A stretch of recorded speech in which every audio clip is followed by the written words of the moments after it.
All right, hello everybody. It's the Meista from Brews and Tunes. Cheers. I am absolutely thrilled today. I am chatting with two members of Boston metal band Officer X. I'm chatting with Rodrigo Van Stoli and Peet Golan. How are you guys doing?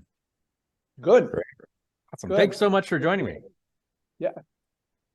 So first off, I just want to say congratulations on the album, Officer X album, Hell is Coming. Which was released in September, this Yes. past September, correct? Like towards the end of September. What a great fucking album. I am Well, loving thanks. it. Thank It you. is so good. And the videos too are great. And I know you just released, not just, but I mean fairly recently released, I think the Hellfire video came out like a week or two ago. I have no sense of time anymore, but No, the Hellfire video came out right around the time when we put out the record. oh, okay. But recently we're just putting out lyric videos just to keep the Okay, songs out there. So recently Incandescent came out a few weeks ago, that's right. Okay, I'm sorry, I mixed them up. and Yeah. that's fine. And then we got a few more on the way, and we have a Oh, full great. performance video in the works Oh, right very now cool. for our new Awesome. single Red Prince, which is probably in the next month or so. Excellent. Oh, very good. Yeah, I was just about to ask kind of what you guys have going on right now. Yeah, And sure. yeah, that's cool. That's very cool. That'll be out, you said, in the next month or so? We're hoping, yeah. We're in the final stages of post editing the video and post production and stuff like that. Very cool. Very cool. So for people, for my listeners that may not be familiar with your band, kind of tell me a little bit about, what is Officer X? Kind of what's your sound? What do you guys do? I like I said, I'm loving the album. There's so many cool influences but also it's this very fresh and very high energy album that it's sorry, I know I asked a question and then I just start talking. So, but I was gonna say it's one of those albums, and like truthfully, where the album finishes and I hit repeat immediately because it's just I want more. That's awesome. I really love that album. It's from like, and it's one of those albums too where like I listen to a song and I'm like, oh, this is my favorite song on the album. Then the next song comes on, I'm like, nope, this is my favorite song on the album. Then the next song, ad nauseum. So, Right. um, anyway, sorry, I asked. That's great to hear. Yes, that's right. It's fine. Thank you. It's it's really flattering that that you enjoy it so much. I mean, we sure worked hard on it. So we're yeah. So I don't know, Pete. I mean, step in. But we started writing songs together about 8 years ago, not knowing exactly which way it was going to go. I mean, there was a good chance that it was going to be heavy. That's what the goal was, that we're going to write some heavy music. Um, you know, and but then it just kind of happened naturally, and that's why I think one of the reasons why the album is so diverse is that we were just kind of writing music. We weren't necessarily thinking, no, we got to write, metal, or so some of it is more metal, some of it is more hard rock, some of it is more um, atmospheric, kind of ballady kind of stuff. And um, for me, and I don't want to speak for Pete, but for me, I mean, the idea to me, writing new music at this stage in my life was more about kind of not being tied down to one thing, right? So the same way you listen to like Queen, especially early Queen, and they got on the same album, they got like Ogre Battle, and Yeah. they have Seven Caesar Eye, and March of the Black Queen, and Fairy Feller's Master Stroke, all on one album. I think those are all Queen too. And everything is so different one from another. So if you listen to Ogre Battle, you say Queen is a metal band. Yeah. If you listen to Fairy Feller's Master Stroke, you say no, they're like a Genesis style kind of like proggy band. All right. And so that was the idea, at least from my perspective, just kind of write music and let chips fall where they may. And so yeah, so over a period of about I'd say it probably a solid 6 years. We just wrote music, and then we decided to, go in and record them, and that's what became the album. Yes. Yeah, But kind of like we're I think we're still kind of there. It's almost like when Rod touched on, like, we were just kind of didn't know, it's almost like we were like searching for a sound. Like, what is this band going to be? And that's pretty much what the first record is. And you know what? In my opinion, I think we're still searching for it. So the next album is going to be exactly the same, because I don't think we're kind of settled on, hey, we're just this. You know what I mean? I mean, there's definitely some slightly heavier riffage on the newer tunes we're working on, and but I mean, it's not going to stray that far. But we definitely like the different, like every song to kind of have its own identity, rather than just, and I would definitely take pride on our little musical interludes in the middle of the song. It's kind of, that's like almost like you get the song and everything's great, but the fun part is trying to put down the interlude in the middle, and how do we get back? Right. Right. Like we hit a rest stop on the highway, and then we got to get back on somehow. But yeah, that's the idea. I mean, it's like we also don't like go, we're not afraid of taking like a pop chorus and popping it in the middle of we have a new song now called Strangers on a Train, that that it's like, it sounds like it almost sounds like a King Diamond song. And then in the middle of it there's like this super melodic, like open, like major key chorus, and we don't like stop ourselves and go, wait a minute, is that too melodic, is it too poppy? We just, it's what fits, and it's what sounds good to us, and that's what we do. And you can hear it on Hell Is Coming as well. I mean, we don't stop ourselves if it's going to get poppy, or if it's going to get kind of, pretty open-minded about That's the whole great. thing. Yeah, I think, and I mean, you said it a lot better than I can, but I think that's what I like about it so much, is this diversity of tunes, and it all fits together really well, but it is diverse. And yeah, like as you said, there'll be a track that's very melodic, and then there's something that's really heavy. Hellfire is a really heavy metally song, and then but you do that, like you said, within a song, like Lady Soledad, kind of has this kind of big epic Iron Maiden vibe to it, but then it switches and change, and yeah, I think that the chorus kind of has a poppier feel to it, and it's maybe that's my favorite song. That's such a great song. Anyway, yeah, that's cool. I love that. I love that. So how did you mentioned you guys started working together 8 years ago? How did you know each other already? How did you get together? yeah, we knew each other from the Boston music scene. I think I think there was a solid 2 years that I'd bump into Rod at shows and stuff, and I'd be like, yo, we should do something together. And it was kind of like those things, like we just kept saying it. And I actually don't know how we actually did finally get together, but I do remember when we met. I met up with him for a drink in my downtown here where I live, and he left within 5 minutes because he had a family emergency or whatnot. And I was like, all right, well, that I guess we're back to off to a good start. Yeah, I was like, great. But no, it was fine. It wasn't anything bad. It was just he had something he had to tend to, but it's just kind of funny if you think about the story of it. He wasn't sure if I just made it up to get away, to get out of it. I would. I mean, look at us. Yeah, no, so yeah, no, that was I think that there was one time that we hadn't seen each other in a while, and the last time I'd seen Pete, he was up on stage, his hair was like super long, and he was like clean faced. And then I saw him, I think, at the old bar club here called TT the Bears, legendary club in the Boston area, in Cambridge.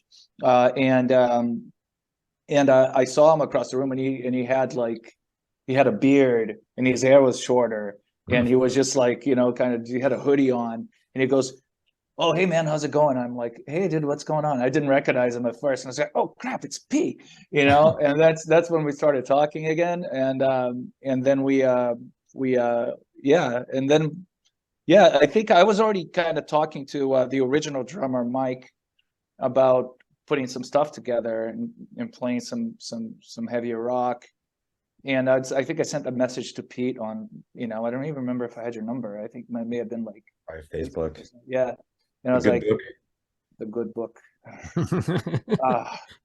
So the awful, not the not so good book. But just kidding, Zuckerberg, don't shadow ban us. The little visibility we get from your wonderful site. But we so I sent him a message and I was like, hey man, by the way, I'm doing, you know, I want to do something like this, you know, big fan of his bass playing. And I was like, you want to join me? And he was like, okay. So we started getting together and here we are. Nice. What's the writing process between you two? How do you kind of create songs together? Especially because I was curious about that, because you know, with the diversity of how you write and you know what you produced, yeah, I was kind of curious, like, is it like one of you comes up with riffs, or are you coming up with lyrics first, or kind of how do you guys write together? Usually music first for the most part, right? Well, that's where it starts, and then it gets altered. I mean, there's plenty. I mean, there's plenty of the tracks where, you know, it's a, you know, a song will come in and then we'll add parts together, and so, you know, sometimes with the drummer, and but some, you know, I think for most part the original origins of the Hell Is Coming record were us, you know, playing to a doom ta boring like two and, you know, drum beat, and the riffs didn't actually fit it, but it was just almost to keep time and just to give like a snare drum, you know, just to give us a vibe, you know. And then you know, Rod you know, writes his melodies and his lyrics. I've contributed some here and there, but Rod is the majority. I'm cursed.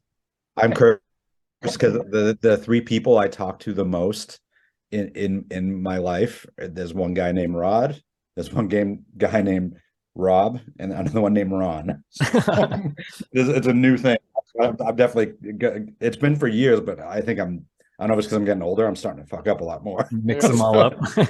Mix up the names. But anyway, back to it. But yeah, no, yeah, Rod's, you know, he's a great melody writer, great voice, you know, and it's really cool to thank you, hear Pete. back his demos that he brings home and puts his voice on. We record at a rehearsal space, and then he takes those tracks home and puts it together. Yeah.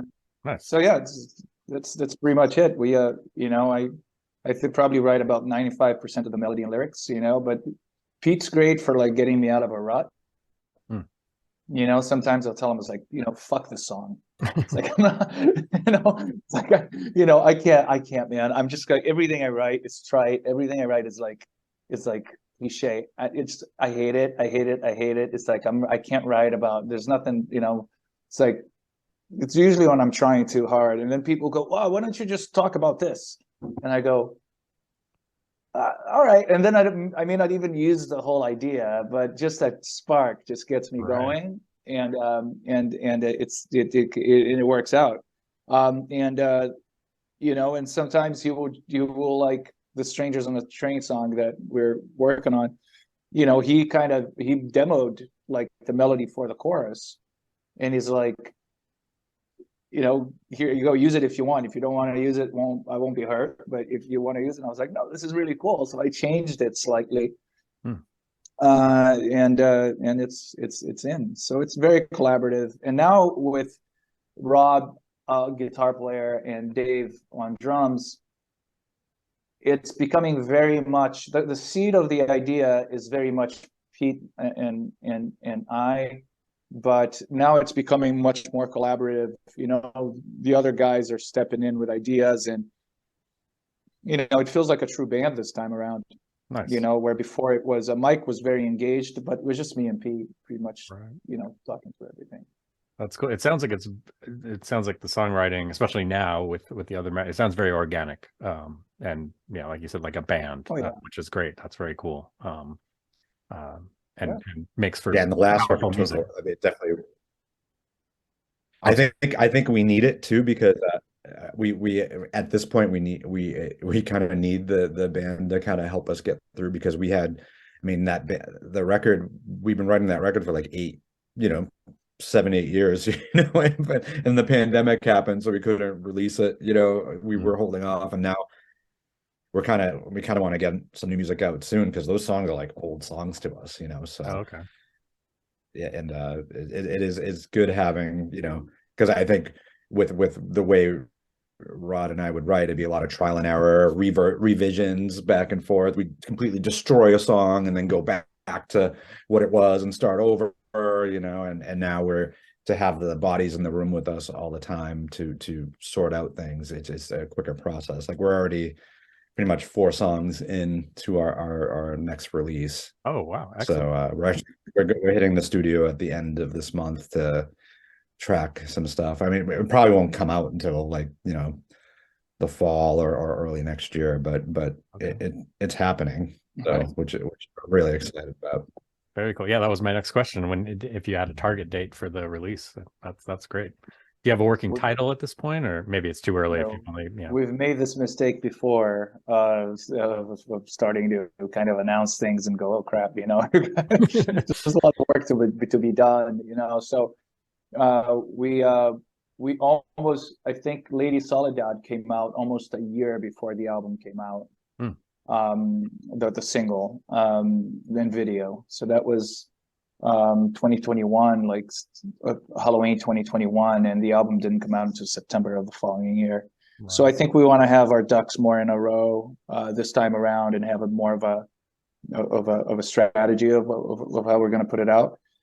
But who knows these days? I mean, who buys really albums anymore? I mean, other than me, people just consume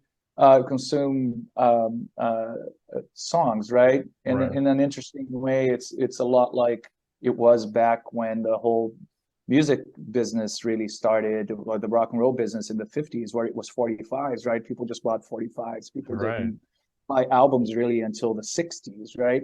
The late 60s, album rock became a thing, but before, so right now people, there's a good chance that if these sessions go well and we have a strong song in our hands and we want, and we want to put it out and we can put it together, it might come out like months or, many months before the album actually does. So we'll see. Right. Yeah, that's interesting you say that. It's I've thought that myself, that it seems like, well, and it always seems like, music is kind of cyclical anyway. But yeah, the kind of that 1950s, the singles, it seems like, that's, especially now it's all these, small little bites that people, they release singles and I mean, obviously bands are still putting out albums, but it seems like, it's the downloadable single is kind of the bread and butter of the industry at this point, which is interesting because I'm an album guy too. Like I love the tangible, I buy CDs and vinyl. I way too much, but I'm a junkie, so it's like, I love and I like the musical journey of an album. So, the vinyl, I don't have CDs anymore, but I love just the act of playing a side and flipping it. It's just, don't walk away from an album. You got to turn it and play the other side. Right. Yeah, I don't think I think when I was younger, I would buy an album for one song, but then nowadays, if it's one song, I'm like, I'll listen to it on Spotify if I really want to. But I'm more about like listening to a whole record than just popping on songs. Yeah. Like my girlfriend is like, plays 80% of a song and then switches to a new song. And that drives me crazy. That drives me insane. In the car, I was like, can you at least let the song finish? Or let's hear like 2 or 3 songs from the artist. I just want to hear a body of work, Yeah, correct. I'm the same. And I think I guess it was, I wonder if it was, like, I don't know how many, 20 years ago when iPods came out and you had the shuffle option, and that was like a new thing, kind of like, oh, you can have basically a mixed tape in your hand, you know, in your head all the time. And it seems like that's kind of what created that kind of culture of, you know, the depth of the album, kind of a, you know, because I'm still, you know, down here in my studio cracking open a beer and yeah, flipping the record and sitting and looking at the artwork and reading through the lyrics. And yeah, I'm, you know, for me, it's down here, I'm still, you know, 18 and it's 1980, whatever it is. But so, the shuffle option is dangerous too, because like if you're throwing a party and you're shuffling your iPod and it's like you got Judas Priest, you know, and then all of a sudden Wham. Debbie Gibson comes out, and then wham, you're like, oh, oh, this isn't mine. This isn't mine. My kid put that on there. Sure. Very nice. Those people finding a bunch of Barbies in your closet. Right. Yeah. Right. Exactly. No offense to any, no offense with any men with Barbies in your closet there. Do what you do. We're Yeah. okay with you. Yeah. We love you the same, just the same. Right. Yeah. There you go. Yeah. So tell me about, this is probably a stupid question. You probably get it a lot too, but I was curious about what's the origins of the name, the band Officer X. What's the origins of your band's name? Yeah. So that one is, we wrote a song called, we were actually putting out a lyric video for this song very shortly. We wrote a song called Officer. So it was, you know, it was like one of the first songs we wrote. And it was, you know, it was just like this, you know, this more rock and roll. It's probably the most rock and roll tune of the bunch. It's very, you know, kind of, I wouldn't say Van Halen-y, but it's got like this more like a California riff thing that I wrote. And so we brought it in and we got done with that song. And then we just had to come up with a name. And I think it may have been my girlfriend who said, "Why don't you just call it Officer?" I'm like, all right, go just call it Officer. You know, it's like, it was almost like an afterthought. And we started like playing with that under the name Officer. And for me, the idea with the name, the thing I liked about the name was that it doesn't define anything, right? So it doesn't mean that if you have if your name of your band is like Evil Lotus or something, like you have to be like either metal or goth, right? So if you write a love song, you're screwed. But Officer just seemed like, you know, again, bringing up Queen again. Queen doesn't really, you don't know, right? What does it, you know, Queen, what does your music sound like, right? So it doesn't define the music. So I liked it about that. But the problem is that there's a few officers out there, you know, it's kind of and it's also, it's not, I mean, if you do a search for officer on, you know, Pete's a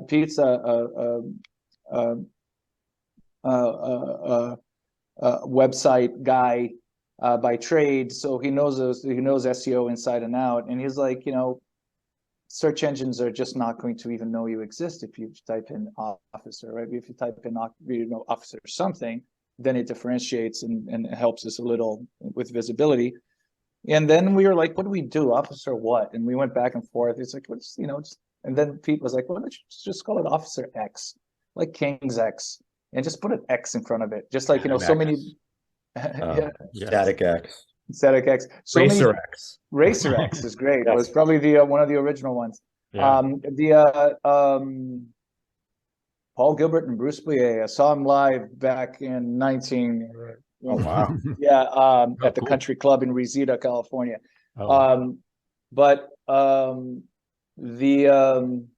So yeah, we're like, yeah, let's just go with that, you know, and we almost, like, I refer to the band still as Officer a lot of the time, you know, and people ask me, so like, when's Officer playing next? So it's funny because the X is there and he sets us apart, but a lot of people call us, you know, Officer, just because, you know, shorten it up. Nice. That's really brilliant. I think I like, I love that explanation. And that makes sense that, yeah, it's, you know, as you said, it's not a genre defining name, which is great. I mean, yeah, you could do, you know, punk, you could do anything with that. That's awesome. Sure. That's smart. I read, and I don't know if it was on your website or if it was an article I read about you guys, but I had heard that, and I wanted to see if this was accurate, that originally it was going to be just a self-titled album, and then kind of towards, I don't know if it was last minute, like 11th hour, but you decided to call it Hell Is Coming. What prompted that? During the video shoot for Hellfire, we obviously, during a video shoot, we're doing 20 or 30 takes, lip syncing the song, we're Milli Vanilliing it, and the chorus of the song is Hell Is Coming, and it just kind of kept repeating. And I called Rod and I was like, why don't we call it Hell Is Coming, even though we're already middle, ending the pandemic, and it's kind of or hell is kind of already here. It's kind of silly, but we're like, it kind of fits because it's a lyric in the song, Yeah. And yeah. And we made it's funny, yeah. So I was like, yes, sounds easy sell.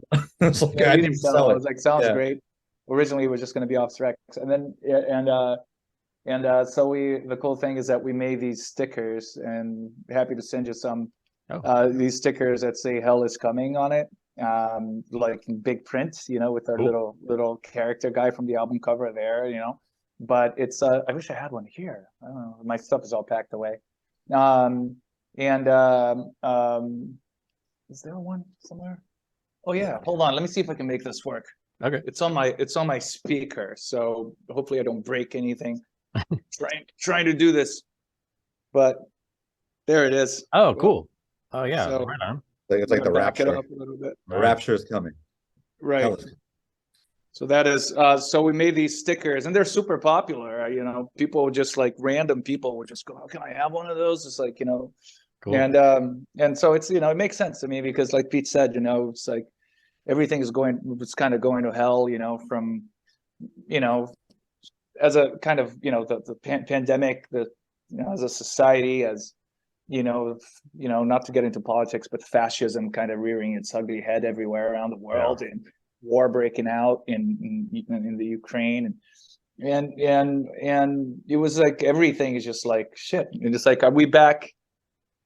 It's like we could get blown away by nuclear weapons. It's like, at any point, if things just go weird or wrong, it's like, we could die from a pandemic. We could, it's like, shit can fall apart so easily. So, just made sense. Yeah. I love on your website that I think it opens with Hell Is Coming, look busy. I thought that was great. Kind of a play on the, Jesus, but yeah, I thought that was awesome. That was our PR guy came up with that. We're like, that was great. Sure. That was great. And you mentioned the, and with the sticker, the album cover, I wanted to ask you about the album cover.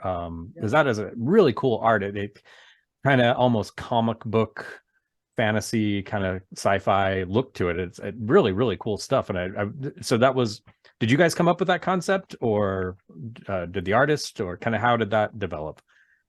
It was the artist. We work with this guy called Preston Cram, incredibly talented guy that I just found on Instagram one day, just kind of scrolling, and I saw this art and I was like, holy shit. So I got in touch with him. He's like, take commissions? And he guy's like, yeah. First he was like, oh, I'm really busy, blah, blah, blah. Eventually he's like, sounds good. He's like, send me your music. And, so I sent him the music, and he's like, man, this is awesome. I'll put you guys on my new wave of traditional heavy metal playlist on Spotify. You guys are freaking great. Would love to work with you guys. And I was like, yeah, it's like, send me some, he's like, you can send me some concepts, but I have one thing that I'm working on that I think would really work for you guys. And so he sent me a few things, and I we iterated back and forth, and we came up with the album art like that. And he's doing some more art for us now that looks incredible, and we're keeping the theme. The guy, that character from our album cover, the guy that's holding the little heads, he'll be back. So it's nice. Like Maiden has Eddie, and Dio used to have what was the name? Murphy. You Murray. know, the Murray in all the covers. On all the covers. And Megadeth has got that dude as well. What is it? Vic. Yeah. Vic Rattle. Oh, Yeah, Vic. Yeah. Rattlehead. Yeah. Yeah. And so you know, so that's what we're doing. So it's cool. He's amazing. You know, super talented guy. Yeah, it's great working with him. So, and also what's cool is that he also, you know how the back of Heaven and Hell, there's this portrait of the guys in Black Sabbath done in pencil. Yeah. Right. And it's like super, you know, so I was like, you know, I asked him, is like, could you do something like that? Right. And he did, he did our portrait of us, but in the style of the cover of the album, with things sticking out of our heads. Cool. And like tubes sticking out from one to another. But, you know, it was with the 2 original band members, so we never used it. Okay. So we might commission a new one of those. Yeah, that'd be cool. That's a cool idea. I like that. Make a great shirt too. Yeah, really cool shirt. That'd be awesome. Yeah, it's a really great album cover. I really like it a lot. I think that was one of the. I'm kind of a sucker for the visual. Again, you know, because I like physical albums, so I love the visual aspect of an album as well, and I think it, you know, it ties together so well with music. So yeah, I was really struck by your album cover. It was one of those where. Speaking of that, we should do a round of what's on your T-shirt. I think that would be cool. I think. Oh yeah, sure. Yeah, I've got. I can start. I got. This one is from a metal bar in London called the Black Heart. Oh, cool. And yeah, been there a few times, and it's you know, they have some really cool T-shirts. Nice. You know, it looks very metal. It's my most metal looking T-shirt. How about you, Victor? Very cool T-shirt. Victor, you got Legacy of the Beast. Oh yeah, I got Legacy of the Beast with the stained glass windows. Nice. From the tour, the last tour that came through here, and yeah, went with my kid. It's pretty fun. Yeah, Ghost opened for them like a couple of tours ago. And right. I think they stole the stained glass from Ghost. Yeah, I think so. You know, it's like, you know, they're not, you know, shameless. Yeah. What about you, Pete? What do you got, Pete? You got a Casket Rats T-shirt on. Oh, nice. Yeah. Local band. Yeah, cool. That's Keith Bennett, ass kicking band from Boston. Check them out. Let's change gears a little bit. Let's take a trip in the Wayback Machine. A question for both of you. Maybe we'll start with you, Pete. I was curious about your musical upbringing, both of you. Like, did you come from musical families? How did you get started? What was the impetus for music with you?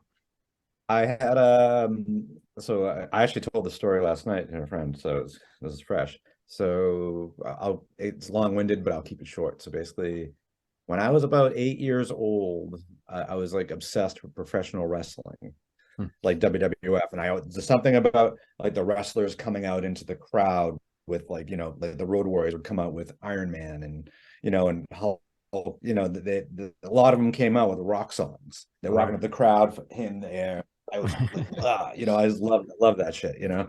And then obviously through that, you know, it got me into rock music. And I came home one day from school, and my uncle played in a heavy metal band called Sweet Evil. Nice. There you go. For some reason, he lived down the street with my grandmother, but for some reason there was a giant Ampeg SVT rig in my bedroom, and Marshall cabs and heads and a bunch of guitars and basses and cases. And I don't know if he got in trouble and he couldn't go home, or I have no idea. Obviously he's like in his 70s now, you know, so, but I, you know, so that was my first, I was like, oh, this is so cool. Like just playing the strings in the case, and they were gone. And then I'd gone to my cousin's house probably that summer, and the neighbor, they had like kind of adjoining yards, you know, had a hit parader with Motley Crue with the Niels Lozauer for the Blood Photos. Am I saying his last name right?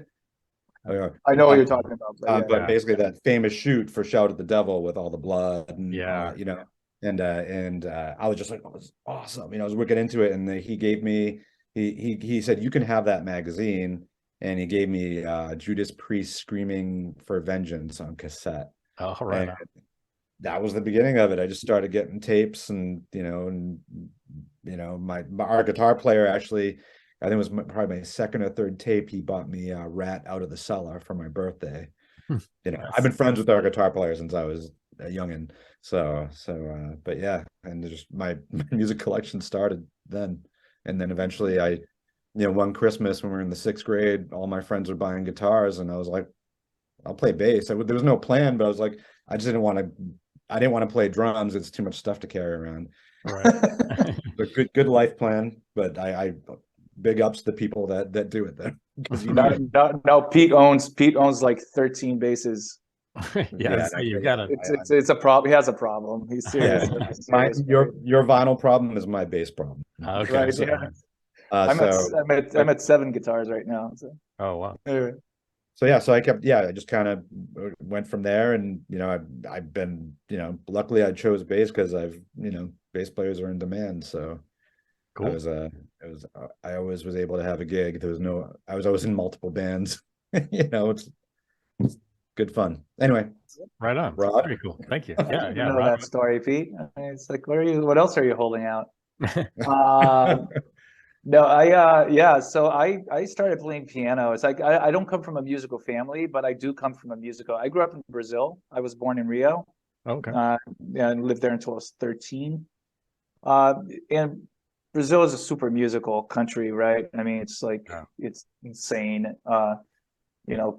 Anything from anything from samba, bossa nova, all the way to Sepultura, right? I mean, it's just a hotbed of music, and still is. I mean, the current bands coming out of Brazil in the like more on the heavy side of things are amazing. And so but I started on piano when I was 7 years old, and I played until I was 11. Got decent at it, but there was something about it. I mean, I was like learning classically trained, and it's like none of these things. As I started listening to music, really listening to music, Rush, Deep Purple, Kiss, all these, when I was a young kid, I started getting the stuff from older friends and friends of my brother, who's a couple of years older than me. This shit starts to filter down. And then I was like, man, there's no classical piano in this, And now when I look back, I wish I'd stuck with classical piano, because that would be a great thing to have right now. But right. So at one point I was like, no, I mean, this is not, I want a guitar. I want to play. So when I was 12 years old, I went out and I had some allowance money, and I got myself and I went to a record store. I was like, I want to buy my record with my own money, my first record with my own money. And and I was like, I'd seen Iron Maiden art around, and I was like, oh, let's see what and then I was just like, took like 2-3 flips of the LPs at the time to kind of spot the number of the beast. And then I was just like, yes, boom, grabbed it and put that on. I started on side 2, right? Because I wanted to hear the title song. Oh, okay. And the first thing you hear is "Woe to you, O Earth." And I was just like, that's it.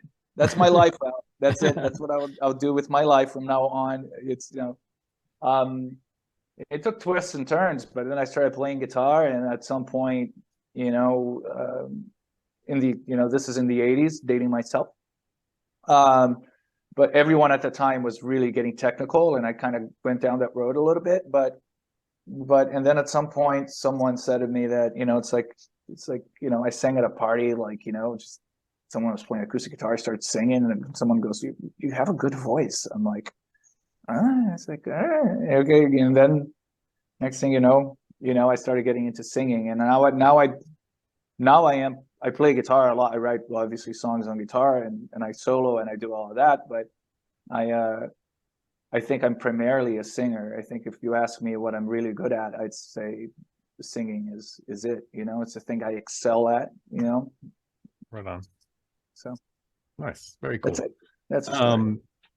uh, along the same lines for both of you, I was, and you both have mentioned, throughout this interview, multiple bands and things, but I was curious as far as your musicianship and your songwriting, and maybe, vocals as well. Kind of who are the big influences for you both, who have been kind of your, or maybe still are? Pete?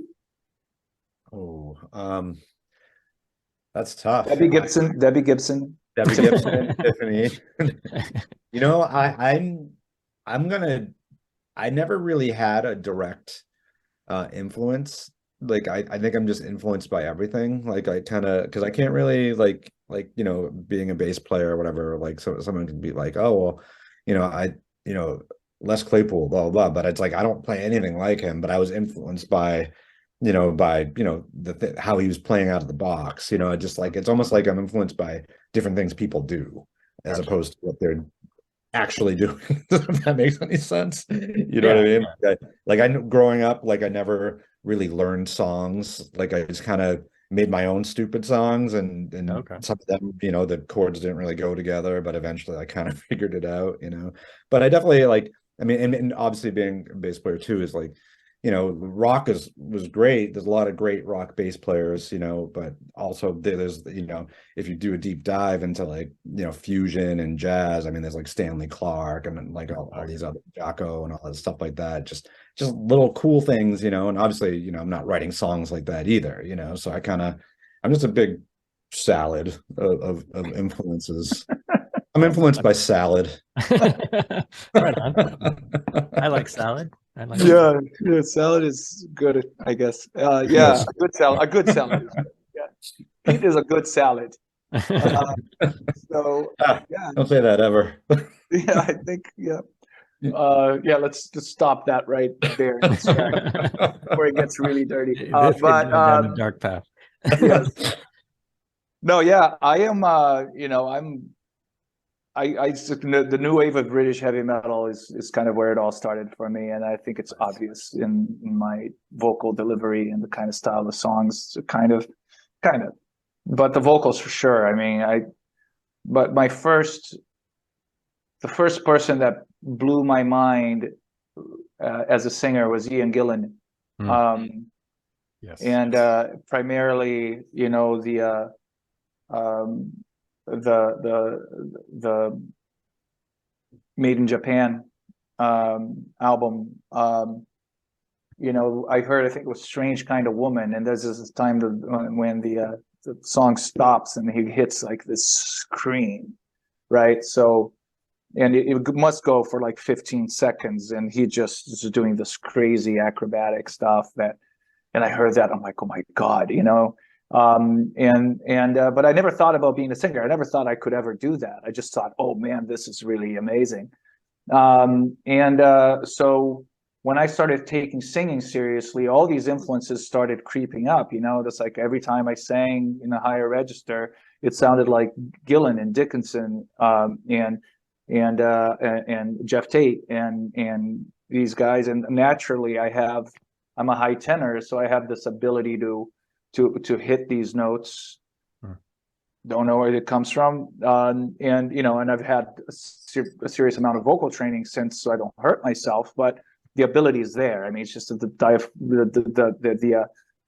the larynx is set up a certain way. My vocal cords are set up. My physicality is set up a certain way that I can sing that. But with all the influences, of course, I intonate similarly. My vibrato is very Dickinson-esque. Ronnie James Dio, Rob Halford, and guys that, to a certain extent, King Diamond in a way, just because of his, the way he changes things, So yeah, I'd say that early, but then, then I started getting into stuff like, Paul McCartney is one of my favorite, is like, cool. Singers, great influence, and soul singers everywhere. It's like all kinds of, anything from Otis Redding to Sam Cooke and all those guys, and a lot of female singers as well, because my register tends to kind of work with that. So, a huge fan of Aretha Franklin and Ella Fitzgerald and Sarah Vaughan. And so again, I'm a bit of a salad there as well, but I think I'm more I do have a direct new wave of British heavy metal thing that happens with me for sure.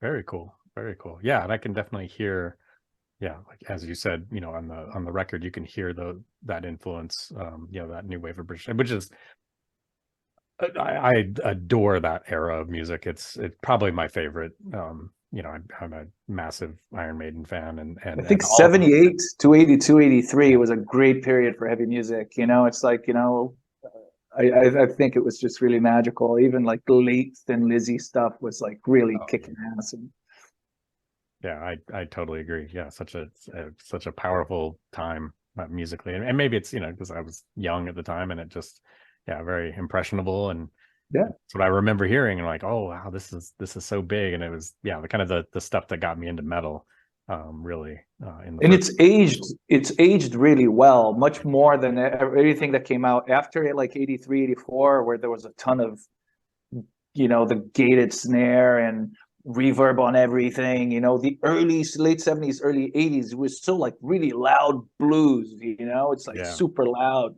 heavy blues. You know, and the you know, it's still cranked Marshalls. You know, it wasn't like Rockman or, you know, or whatever. You know, like processed kind of stuff. You know, it's like really, it was really it was just like, it sounded like a really loud band playing in a big room, you know.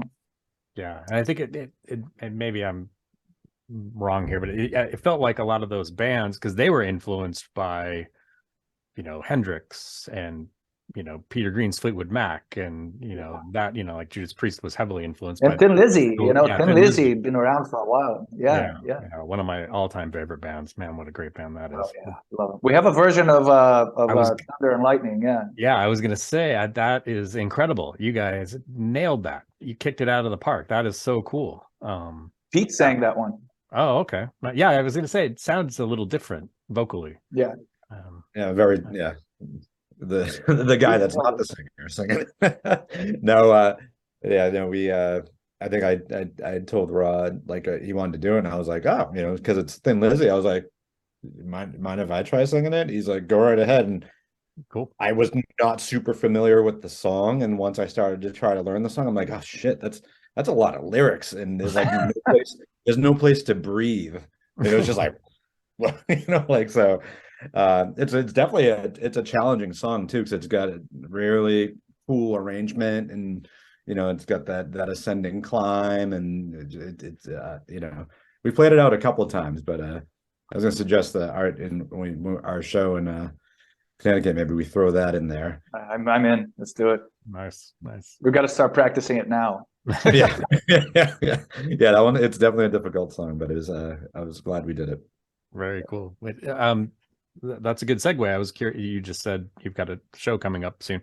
Yeah. What tour wise? What do you guys going on? What do you have going on right now? What do you guys? You know, do you have some shows lined up? I mean, obviously you have the one that you just mentioned. Do you have anything else happening this summer? Yeah, we're checking things out right now. Touring has become increasingly difficult. I think, you know, we'll do things regionally for sure. But as far as going out there and, you know, and just kind of leaving everything behind and hitting the road, a lot of times it doesn't make sense. You know, it's like as much as, you know, as everyone that you know that I've ever typically talked to, you know, they have lives, they have mortgages, they have they have day jobs, they have things that they have to do, because, you know, music at this day and age is no, for 99% of the people making it, it's not a way to support yourself, and that's just unfortunate, right? So, you know, we got to be really like careful about, you know, setting up tour plans and then just kind of putting ourselves in the hole. You know, Pete and I came from bands that did extensive touring. You know, Pete's been all over Europe. I was in a band called Bank of Marrow, and we did tour the United States for 5 years, and Canada, and lived in the back of a van and did that whole thing. And we both had relative success doing it, but those were different times, you know. So, but it was really, you know, I think that my band, when we got home from a tour, we played like something like 30 dates, and we got home from a tour and realized that we were about like $22,000 in the hole. Yeah, because gas was like, this was like 2008, 2008, 7, 8, 9, and gas prices were like almost $5 because of the crisis and all that. Yeah. So it was really, it really gave me some perspective on, on what it really costs to go out there. It's one thing to do it and say, hey, let's just go, we'll have fun. It would be like a vacation, right? I guess some people have the luxury of doing that. We do not. So we're going to keep it regional for now, but if the opportunity shows up to play a festival in Spain, which is a possibility, we'll go to Spain, because they actually pay for you to go, Yeah. And on tour, and also, we'd play like sold out shows at the Troubadour in LA, and then we would play in front of 8 people in Amarillo, Texas. You never know what you're going to get. It's not like solid, unless you're a major artist, that's selling out everywhere. There's a cost involved, and it just gets stuff. But we're playing locally here. We're playing in Connecticut at the end of this month. We're actually also recording in Connecticut over that weekend. Oh, cool. And then we're coming back to Boston in May to play, I think Everett May 12th. And then we're playing again in June. And we'll keep adding dates, as we can book them as they make sense. Awesome. But the goal of the band is mostly to create and put stuff out. That's what the main. Playing live is great.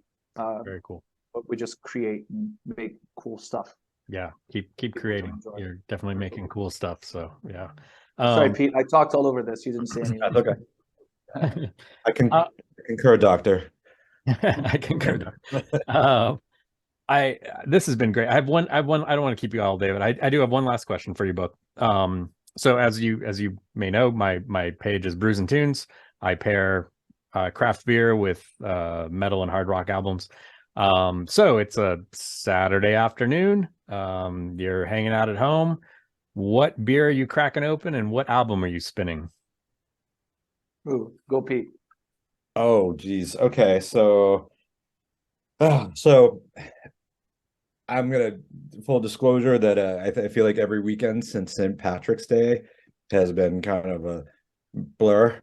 A lot of long brunches at bars, and so when it came time to join, I have an athletic light beer, which is 25 calories and non-alcoholic, because I'm going to a party later and I'm saving myself, and I'm usually a tequila drinker. So okay, nice.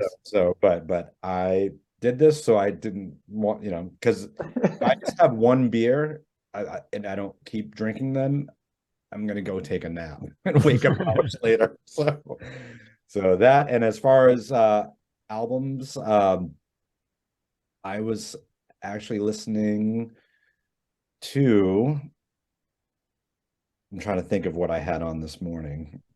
Dio. Oh, right on. I had that on this morning. Very cool. Very cool. How about you, Rod? Well, it's today I'm actually I've been drinking less and less, but I am a mezcal guy. I love a good mezcal. Nice. Neat. Sometimes in a little bit of a nice bath. Okay. For a beer, one of my favorite beers, it's I think they're local.